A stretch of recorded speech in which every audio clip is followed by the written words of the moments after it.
ఏంటి పరిస్థితి? పెద్ద పుర్లి దేవుదల రోడ్లు, తోవలు, షుగర్ ఫ్యాక్టరీ దగ్గర మరీ వరస్ట్ రోడ్లు. ఫ్యాక్టరీ కూడా పట్టించుకోవట్లేదు అసలు. నెమ్మదిగా వెళ్ళే ఇది రోడ్డు మీద వేస్తున్నాడు. ఇది కరెక్ట్ కాదు. గాలి వేస్తే మనుషుల మీదకి వస్తుంది.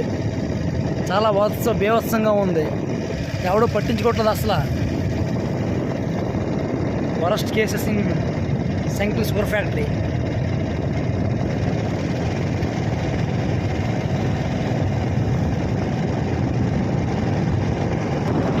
ఎవరో వచ్చారు వెళ్ళిపోయారట మొన్న. Pawan Kalyan this message forward goes to Pawan Kalyan. Deputy CM చూడాలి. రోడ్లు బీభత్సంగా ఉన్నాయి. ఓన్లీ మన రోడ్డే.